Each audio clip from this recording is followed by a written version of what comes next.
Suatu organisme hidup tidak bisa selamanya berada di muka bumi ini, karena mereka masing-masing memiliki rentang waktu usia tertentu untuk hidup.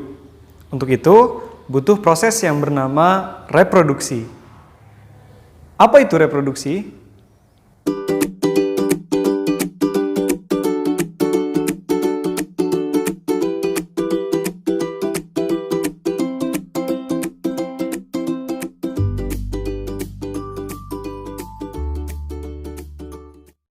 Reproduksi adalah proses biologis pada makhluk hidup untuk menghasilkan individu baru.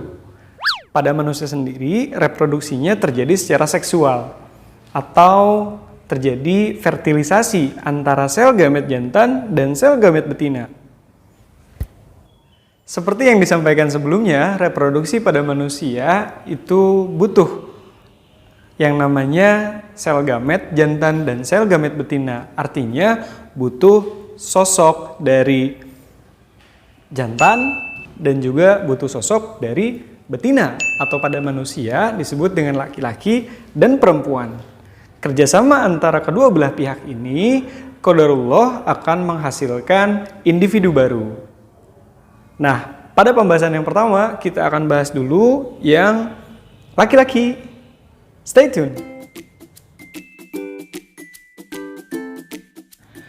Alat reproduksi pada laki-laki dibagi menjadi bagian luar dan bagian dalam.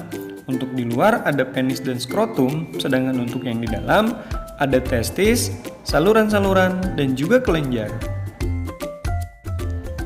Kita bahas untuk yang bagian luar terlebih dahulu.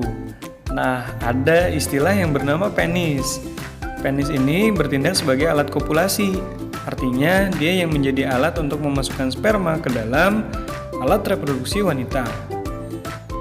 Fungsi yang lain adalah sebagai jalur sperma dan urin, kemudian sebagai jaringan pembungkus pada uretra. Alat yang lain berupa lipatan kulit dinamakan dengan skrotum.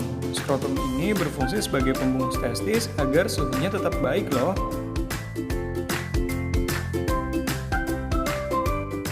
Beranjak ke bagian dalam, ada yang bernama testis. Testis inilah yang merupakan pabrik tempat pembentukan sperma dan hormon testosteron.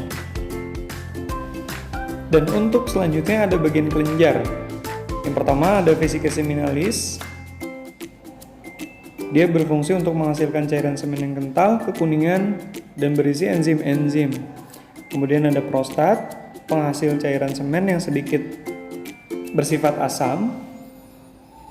Kemudian ada juga yang namanya kelenjar Cooper atau bulbo uretral. Dia menghasilkan semen yang lebih jernih dan bersifat menetralisir uretra.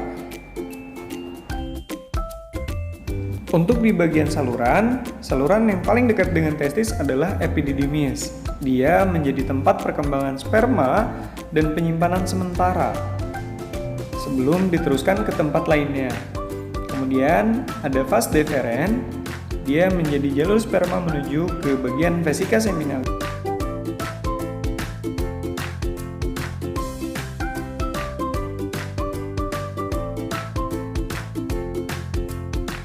Alat reproduksi pada wanita dibagi juga berdasarkan bagian dalam dan bagian luar. Kita akan bahas bagian dalam terlebih dahulu, yaitu ada yang namanya ovarium. Ovarium ini berfungsi sebagai tempat memproduksi sel telur atau ovum, hormon progesteron, dan hormon estrogen. Setelah dihasilkan, ovum akan diteruskan ke bagian yang namanya tuba Fallopi. Disinilah terjadinya pertemuan antara sel sperma dan sel telur. Setelah terfertilisasi, sel sperma dan sel telur tersebut akan berkembang selanjutnya di tempat yang bernama rahim atau uterus. Disinilah terjadinya tempat berkembang embrio. Di bagian bawah ada yang bernama vagina. Vagina berfungsi sebagai jalur keluar bayi jika terjadi fertilisasi dan akan menjadi jalur keluar darah jika menstruasi. Dan bagian yang terakhir ada yang bernama vulva. Dia adalah muara antara saluran uretra dan juga vagina. Bagaimana? Mudah bukan? Di hari ini kita sudah belajar mengenai apa sih itu reproduksi, kemudian alat reproduksi pada laki-laki, alat reproduksi pada perempuan. Terima kasih sudah menonton, jangan lupa like, komen, dan subscribe agar channel ini makin berkembang. Action Project. Selamat bertemu kembali di video-video berikutnya. Assalamualaikum warahmatullahi wabarakatuh.